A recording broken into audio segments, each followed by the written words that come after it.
All right, so today we are going to talk about the awakening of the consciousness. If you remember, last week we were talking about the fact that our psychology fundamentally consists of three aspects: personality, ego, and essence. And we went on to say that our psychology expresses itself through our thoughts and feelings and actions, and those are driven through the personality by either essence or the egos. And then we went on to say, okay, the personality is like a mask. We have a false personality when we are identified with any particular situation, person, or issue. We have this thing called essence inside us, which is that divine part. And we'll talk about that again in a moment. And then we have this thing in this school, we call them egos, but they can also be described as psychological aggregates or psychological details or adjuncts, and many different words for the same thing. And we then went on to talk about the fact last week that the essence, which is the consciousness within us, compels us to encounter superior states of consciousness. In other words, to develop our spirituality. When we are connected with our essence, when we are at one with our essence, we are beginning to journey spiritually towards a superior way of living. On the other hand, when we are caught up with the ego, or egos plural, they drive us towards inferior states of consciousness. You could say self-obsession. It's all about us. It's all about, oh, it's so unfair. Why is it always me? Oh, look what I can do, what the others can't do, etc., etc. And that means that our psychology is the gateway to understanding and influencing our spiritual processes. So it's like the doorway which we need to go through to really start to understand how we operate psychologically, so we can start to see how we can develop spiritually. And in that development, we would find our own gnosis. So this is the purpose of this course. It's about self-knowledge, gnosis, understanding, getting direct wisdom or experience through our own inner work. So if you remember last week, we had this amazing drawing which shows us those three aspects as our psychology. The personality is like an energy surrounding us. Then we have essence or consciousness, which is the yellow. And you can see that there's free consciousness or free essence, but there's also a lot of trapped essence inside each of those particular egos. And one of the things we do in this school is teach the way in which we can eradicate or eliminate those egos so that the trapped essence can be liberated and can then coalesce with the free essence inside our psychology. So we're able then to change our lives. We're able then to see more of who we are, why we work like we do, to understand more about our internal reality. Okay, but obviously and logically, that would depend on how active the free essence is. And if you remember, we were saying last week, the free essence is the part of our psychology which is giving us that yearning, that searching, that desire for more understanding and experience of that which we would call the unknown. In other words, we need to discuss and look at ourselves from in the vertical rather than the horizontal life which we live. When we're born, we grow up, we have children, we die. That's quite horizontal. We need to move vertically, and that vertical work is about the spirituality or the development of the spirituality. Excuse me. So again, we talked about this thing last week, this thing called essence. In itself, it is eternal. It is that um, consciousness we have within us, which expresses in the form of tranquility, lucidity, giving us extraordinary natural powers, which we'll come on to as we go through the course. And the essence, when active, generates superior states of consciousness within us. And we'll be talking about all of those in more detail as we go in the coming weeks. But normally, the situation is it's very easy for us to confuse consciousness with intellect. Excuse me. They are not the same thing. So we might have an amazing intellect or even, a wonderful IQ, but the fact is it is not the same as consciousness. And it's written that the consciousness in man or woman is beyond all doubt and without fear of deception a very particular kind of apprehension of inner knowledge, totally independent of all mental activity. So the consciousness is not in the mind. It is not in the brain. The consciousness is, in a practical way, located in our heart. Okay, which is quite interesting thing to say and try to understand. Again, we will come back to this many times during the course, and we will prove to ourselves that the consciousness is in the heart, not in the mind. But the faculty of the consciousness, when active, gives us integral knowledge of what is, where it is, what it is really known as, and what is certainly ignored. In other words, within our psychology, stuff is going on which we ignore. And the purpose of this course, as we go through the course, we'll talk about techniques and methods to start to see within ourselves what we are ignoring so that we can then do something about that, change it if we want to. And in that, we gain wisdom, as it says, based on what really is. And then the I in the bottom right corner, again, that's supposed to be the I, the awakening of the consciousness. So, excuse me. We don't forget, we also have within us these things called egos. We talked about these last week, the pride. We talked about laziness, lust. These are just examples. Feeling hard done by, feeling repressed, feeling overwhelmed with self-pity, and then anger. We used these examples last week, and there is many more. We'll talk about later today as well. So the egos exist within us as mechanical, systematic, psychological adjuncts or details which manifest and react based on the impressions which come into our mind. And again, we'll talk about that in more detail as we go today and in other talks.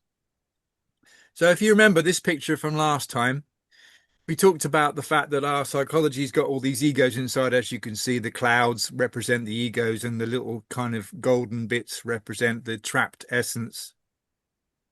And you can see on the right-hand side the way in which any particular ego manifests in any particular moment and reacts through our thoughts, our feelings, or our actions. So,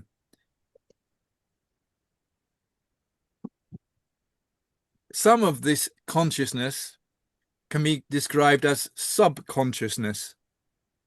And the subconsciousness is where the dreams we have are, in inverted commas, recorded. So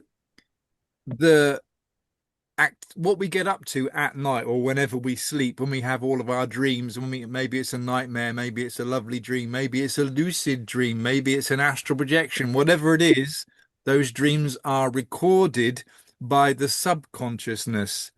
And again, we'll talk about that later in the course, how we can access that subconsciousness to remember, recall, and then to start to understand our dreams. And then on the bottom left of the image, you can see a bottle with a load of lights inside. That is supposed to be a representation of the essence, the consciousness trapped inside any particular defect or ego. So it's another way of, rather than drawing a cloud with a yellow blob, it's a bottle with lots of sparkly bits. That's supposed to be the essence trapped inside the bottle.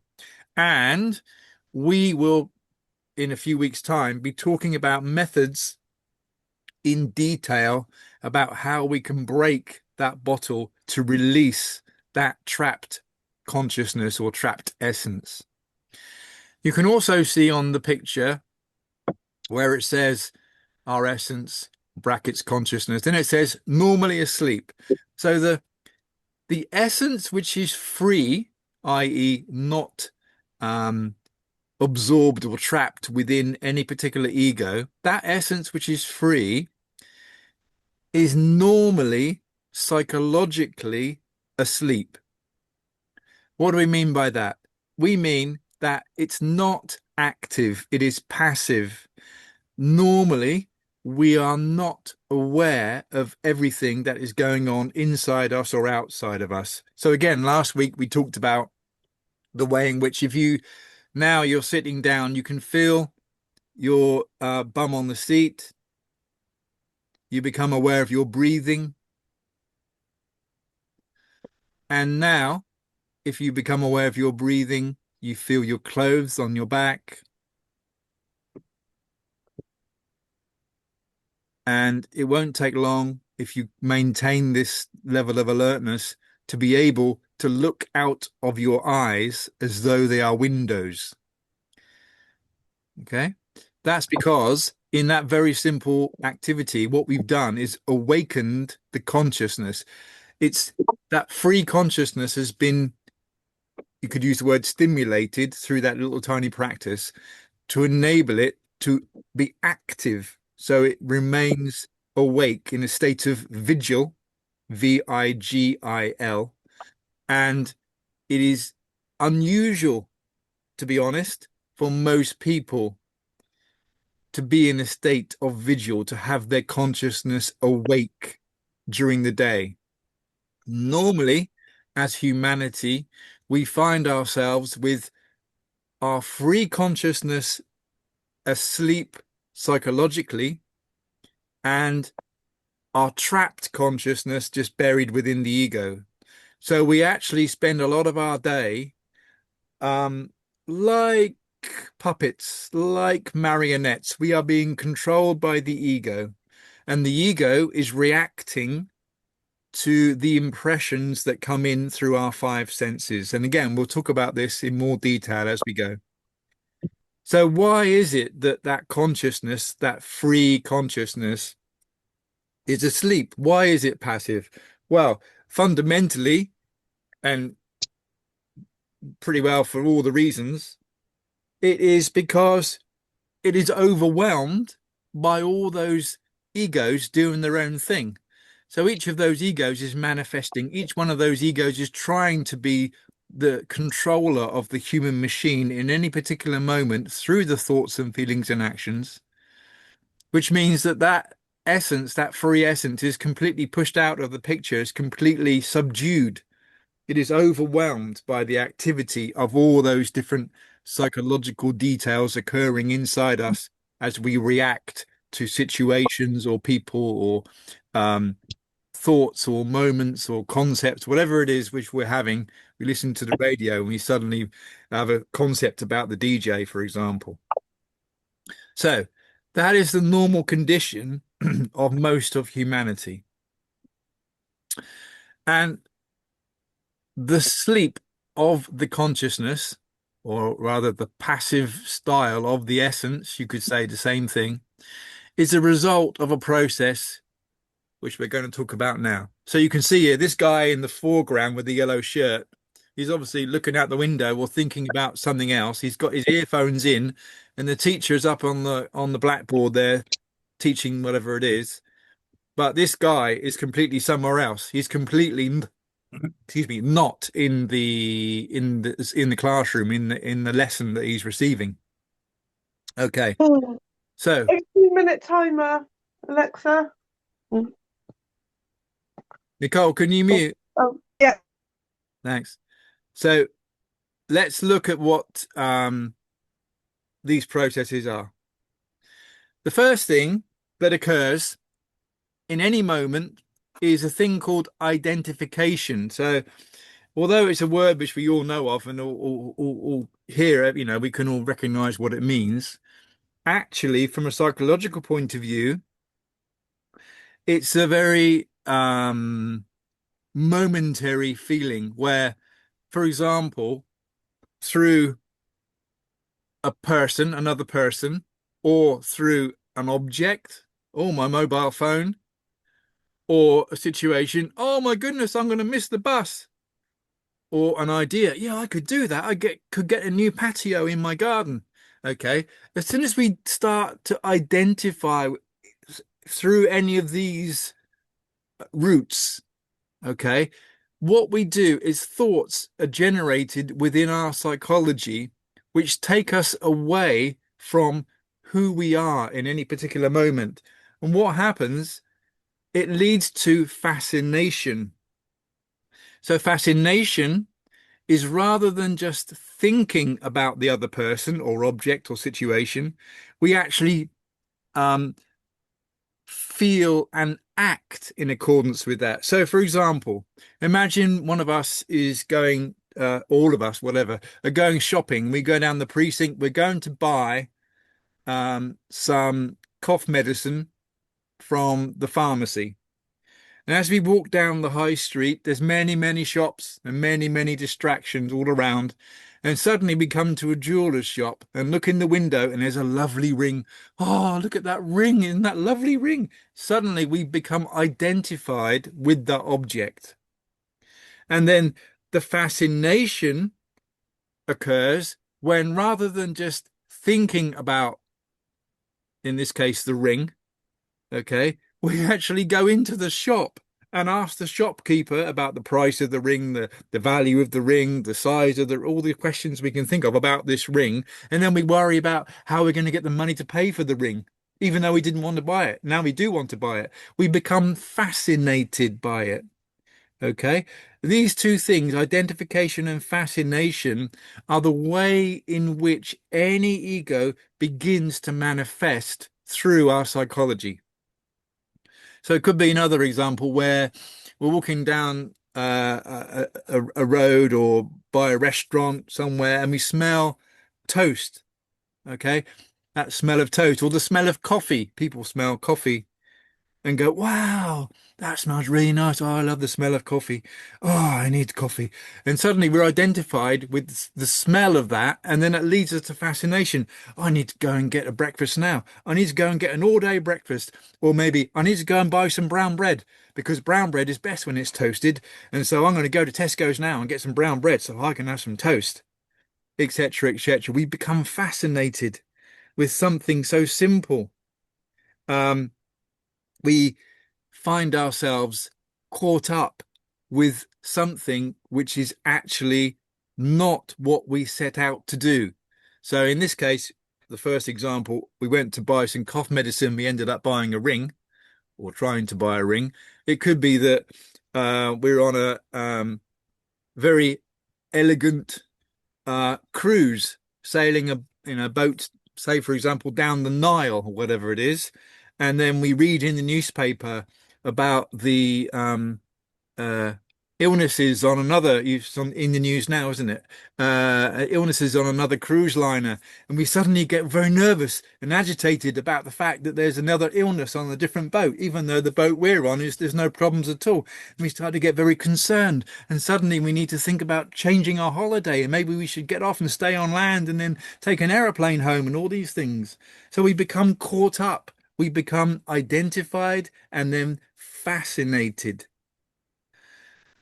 And that leads us to daydreaming.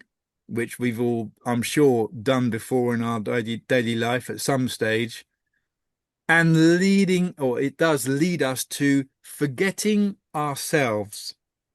So this psychological term, forgetting ourselves, is very important because if we have forgotten ourselves, we have lost all connection with what we are doing, why we were doing it, our physical body, the place we are in. We have no concept of our original purpose in the moment of the fascination. We forget ourselves, okay? Because the ego, whichever ego, okay, it like throws out hooks into our mind like a fishing hook. Okay, it catches us, and then we have many, many thoughts, and then actions, and then emotions, or whichever order, relating to that particular ego, manifesting through those different thoughts, feelings, and actions. And we forget ourselves. Okay, so we're going to move on. So now we need to start to think about tools and practices to activate our free consciousness. Because if we can activate our free consciousness rather than being identified and fascinated, now we can take control of our psychological state. We can become, rather than a reactionary machine, a mechanical machine to any particular given set of circumstances, now we are in control because we're going to switch ourselves on. We're going to use a lot of tools, excuse me, a lot of tools which we're going to get in this course to enable us to start to awaken our consciousness, which is this title of this particular lecture. Okay, self-remembrance. Where am I? What am I doing here? Okay, so earlier on we said we forget ourselves. So that means in any moment we need to ask a question of ourselves. Where am I? What am I doing here? We need to genuinely ask that question internally to ourselves. Really start to feel it. Where am I? What am I doing? I'm in a ring shop. I don't want to be in a jeweler's. I need to be buying cough medicine, for example. What am I doing? I'm arguing with this person about the price of cheese. All I wanted to do was go and buy a ring. So there's many different ways of forgetting ourselves, but the only way we can remember who we are is to ask questions like, where am I? What am I doing? And then the second point there you can see is called the SOL key or soul key. Okay. And it's learning how to remember ourselves again, to bring us back into the moment, to bring us back into this particular place where we are so that we can start to activate that consciousness. So, what does it mean? Subject, object, location, SOL, key soul. Okay. So the subject, who am I? Okay. And when we ask the question, who am I? It's in that particular moment, we need to look at ourselves and look at our habits, our words, our thoughts, our feelings, our actions, our gestures, our way of behaving, and see who is acting through us in that moment. Whether we're agitated, worried, whether we're luxuriating, whether we're feeling sad or depressed, whether we're feeling buoyant or positive about whatever it is, okay, that is the subject. We are starting to observe ourselves, to see ourselves in our thoughts, feelings, actions, habits, gestures, words, etc. That is who I am. That is subject. The next part you can see there is object. So in any moment, when it says, what am I doing? What representations or impressions, we can say, are coming into my mind through the five senses? Okay. So we have obviously the five senses. Most people have five. Um, but what is coming in through those senses in this moment? So we're all together now in this lecture. We're all looking at a screen in different ways in different places. What am I looking at? What am I listening to? What can I taste in this moment? What can I smell in this moment? We are looking at the object. What am I doing? And then finally, that last one is location. Where am I? Yeah, okay. Well, where am I? Well, in my case, I'm in England. Yeah, that's not a good enough answer. Okay, I'm in a room. Yeah, but why? We need to go more detailed than that. Where am I at this moment while I'm sat in the chair? Yeah, but where am I? And the more we ask, the more we realize that I am inside this physical body. Where am I? I am here in my physical body, looking out through the windows of my eyes. Okay. Where am I in this moment? Okay. So the soul key or the key soul, whichever way you want to say it, is vitally important for us as students of Gnosis to help us begin to awaken or activate our free consciousness. Because in doing that, we start to remember ourselves. We remember why we're here, what we're doing, what is so important with this particular moment.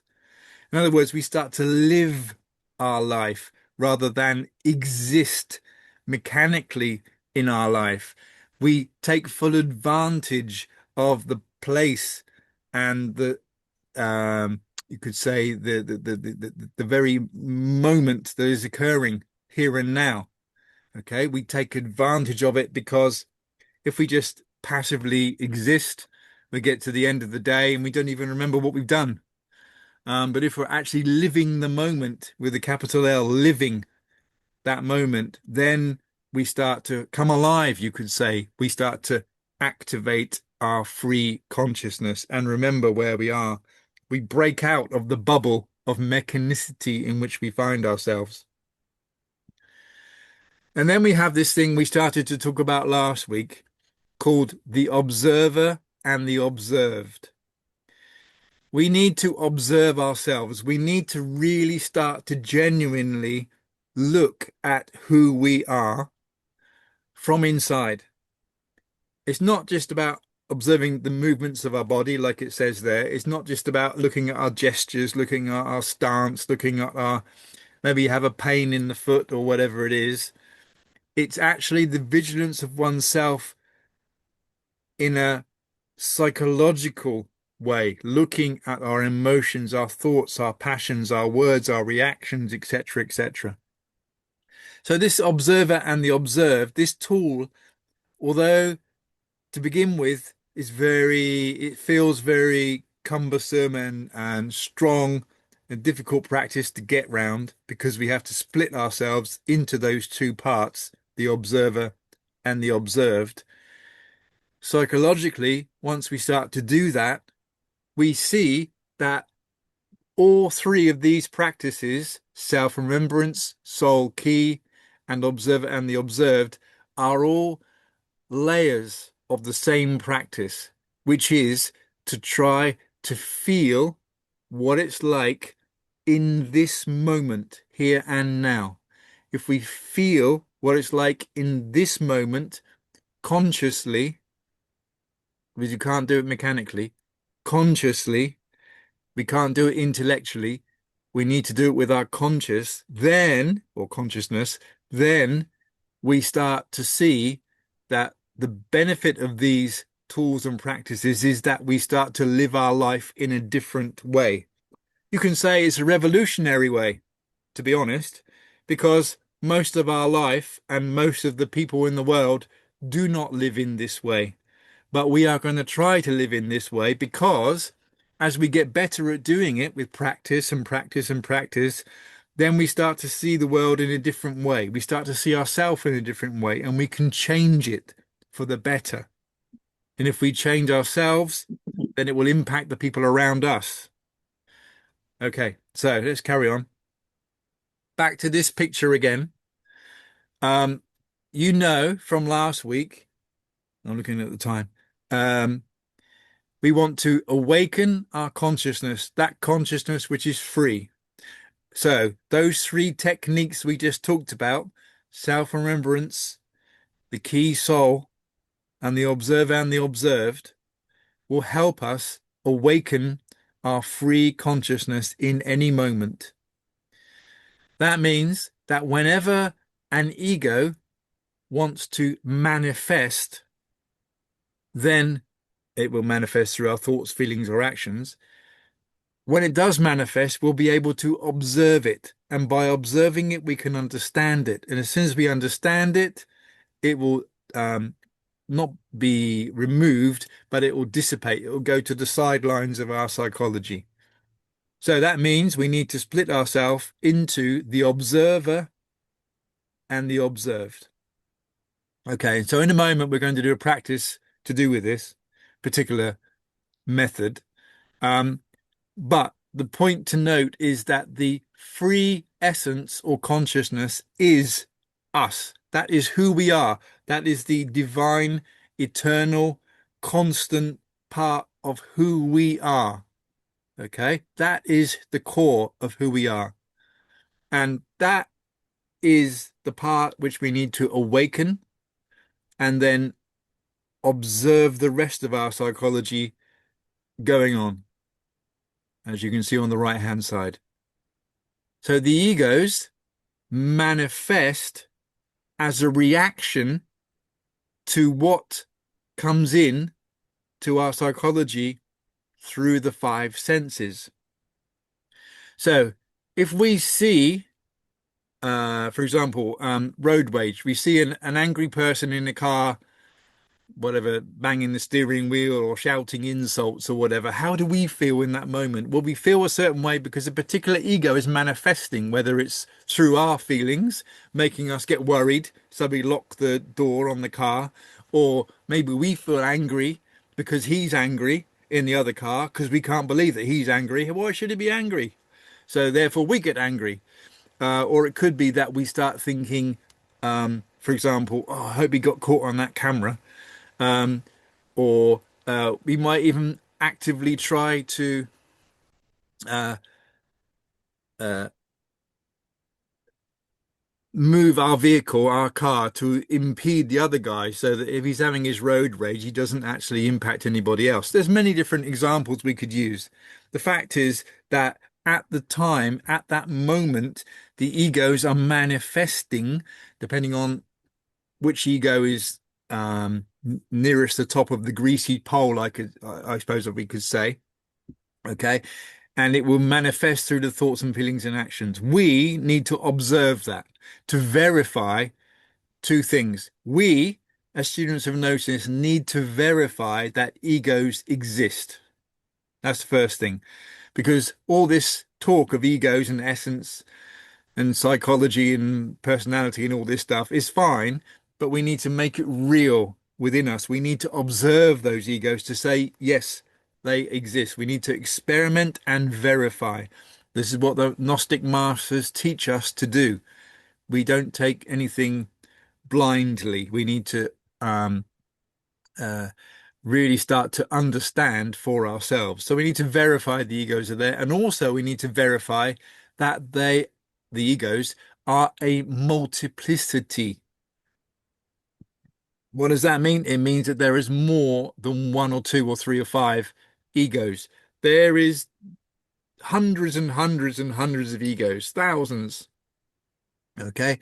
Every one of them is a tiny little detail operating whenever the right impression comes in, they react to that impression in a particular way. So therefore, we are going to observe. All we have to do is observe. We don't have to do anything else at this point. Observe the ego manifesting through the thoughts and feelings and actions. So in the practice, because we're all sat, well, I guess we're all sat down here and now, what we're going to do is we're going to find a comfortable position where we're not going to move. So therefore, actions will not apply because the ego won't generally manifest in the practice through an action. And then suddenly we get a lot of itching. Maybe that's an ego because it wasn't there before, and now suddenly it's really crazy itching. Or maybe we get an ache. That's maybe an ego manifesting. So we try and remove the action part. The feelings we can observe again in the practice. We'll do that. We'll look at the feelings, but it's likely we might think this is crazy. Why am I doing this practice? This is all a load of, oh my goodness. Well, that's an ego manifesting because we, the free essence or consciousness, have a purpose in this practice we're going to do in a moment. The purpose is that we are just going to observe. Okay? We're just going to observe, and that is all.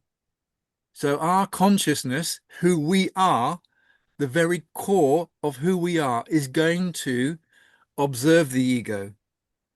Okay? That's all we have to do. Anything else, therefore, is not us. It is the ego manifesting, whether it's through the thoughts or the feelings or the actions. And those thoughts are probably the first place we will start to see the ego manifesting in the practice. Okay? So we're going to start the practice with the view to just observe ourselves. We'll do it together in a moment.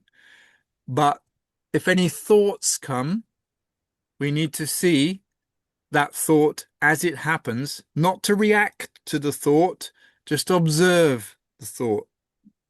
Okay?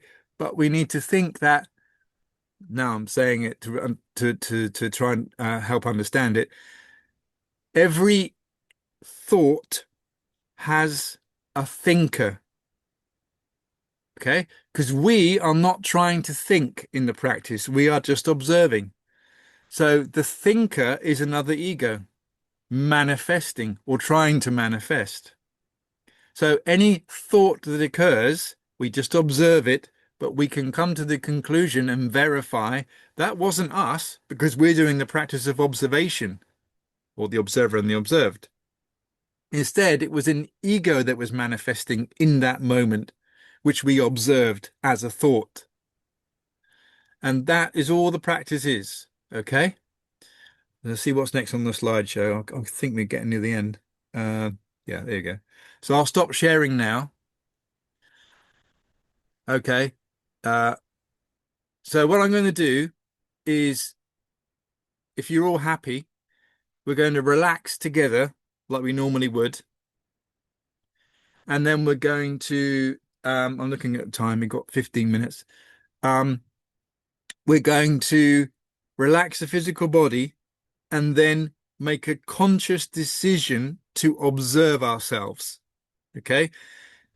So we want to be in a comfortable position when we're not going to move at all.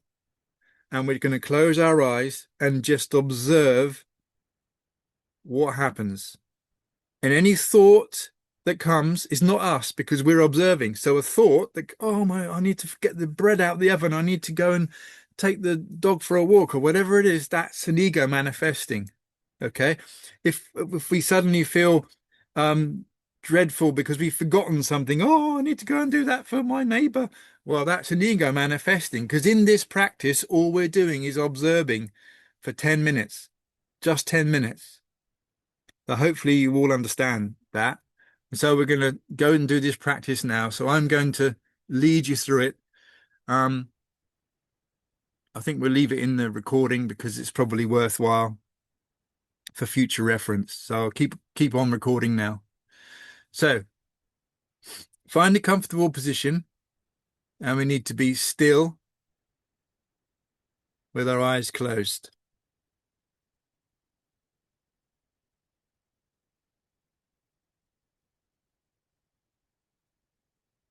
And we feel the shape of the physical body.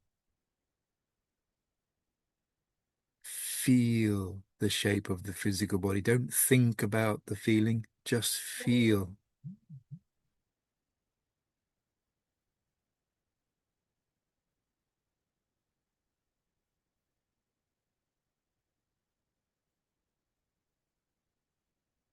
Now we become aware of our breathing.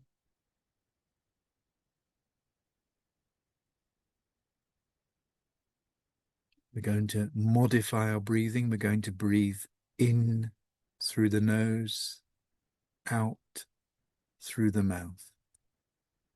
Deeply and profoundly. Breathe in through the nose,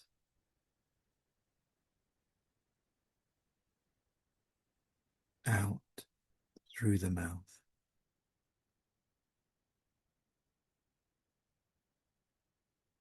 When we breathe in, allow the diaphragm to drop, maximizing the air in the lungs. When we exhale, we do so in a controlled way.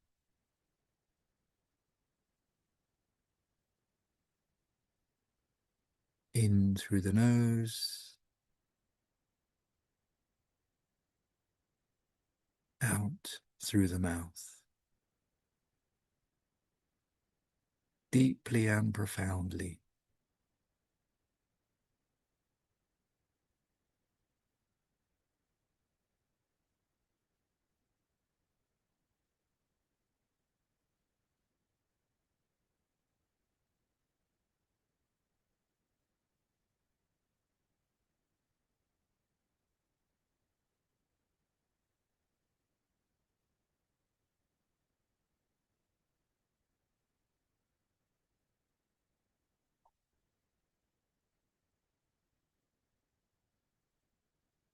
Now, as we exhale, relax the feet and legs.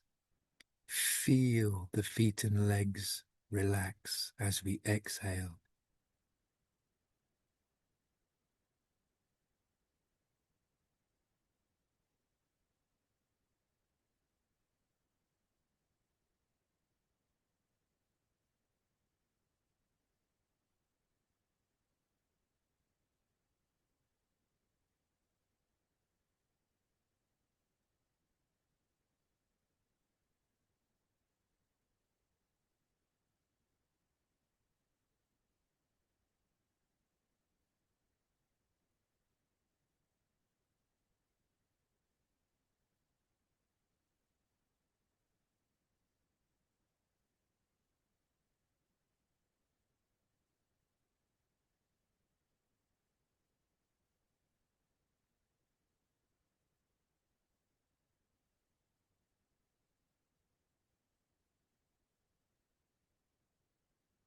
Now, as we exhale, relax the abdomen and the chest. Still breathing deeply and profoundly in through the nose, out through the mouth. As we exhale, relax the abdomen and the chest.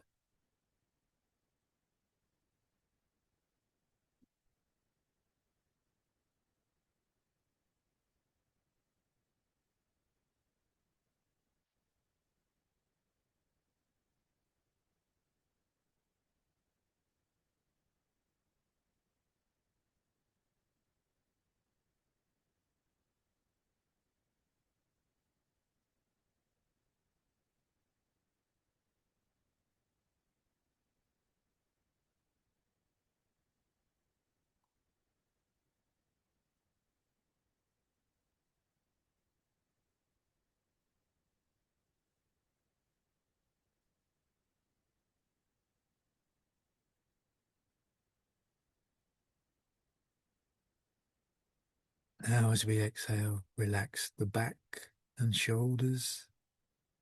Let all the tension of the day come out of the shoulders as we exhale.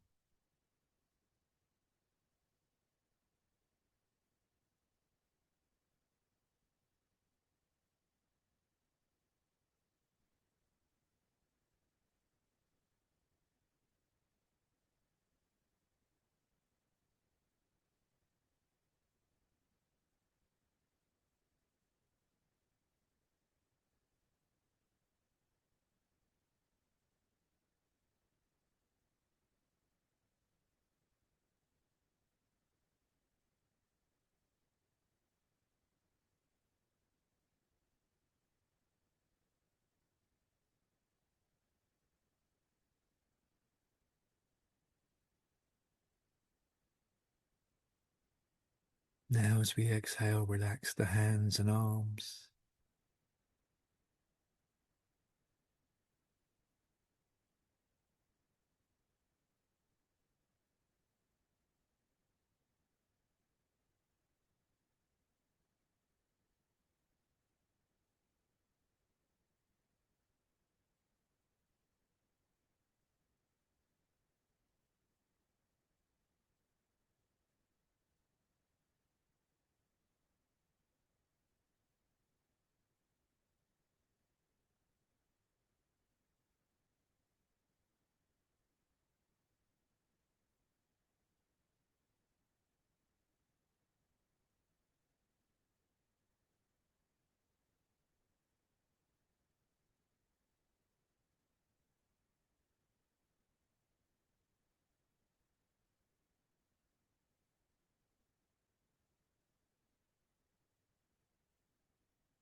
Now, as we exhale, relax the neck and throat, still breathing deeply and profoundly in through the nose, out through the mouth.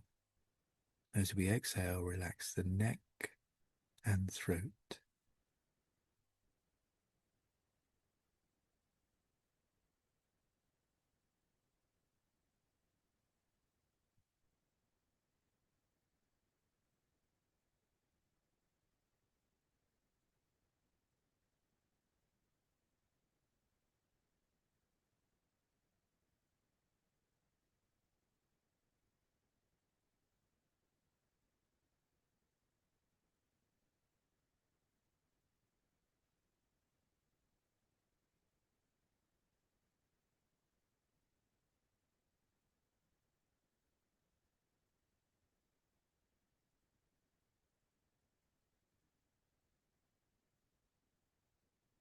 Now, as we exhale, relax the head, face, especially the eyes.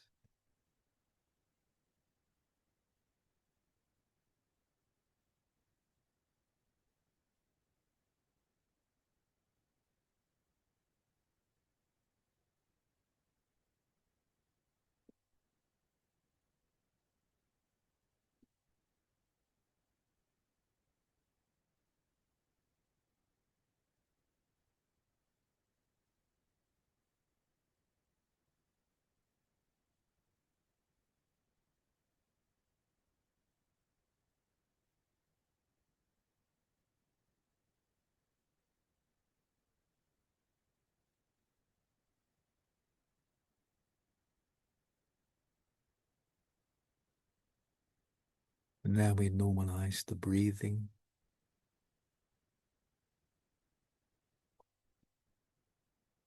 And we're going to make the conscious decision to observe ourselves.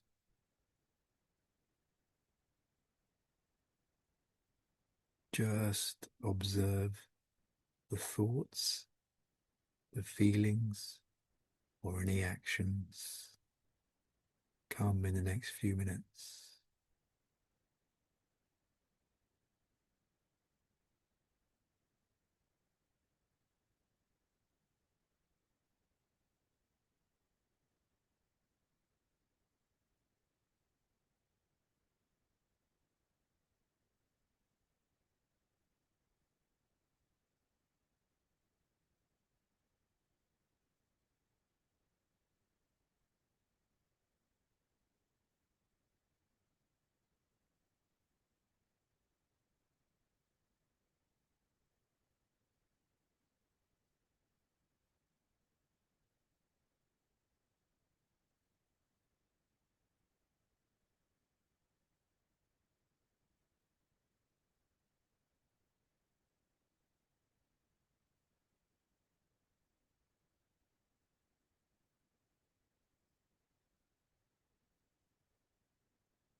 In this practice, our intention is to observe.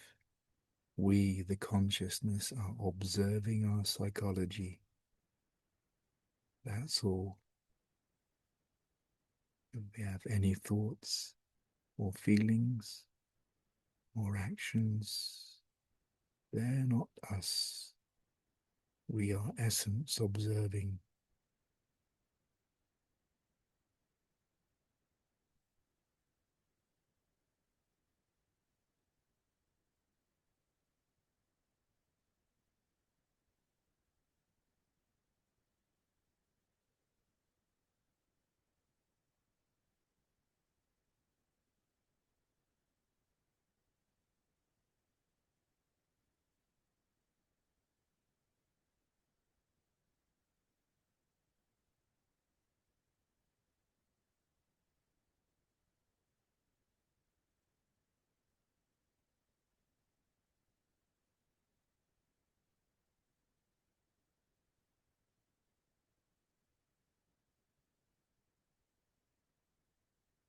Slowly we start to feel our physical body.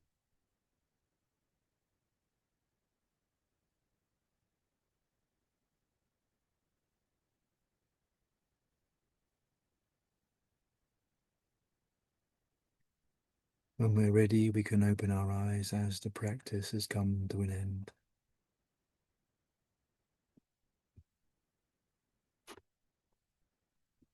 Okay.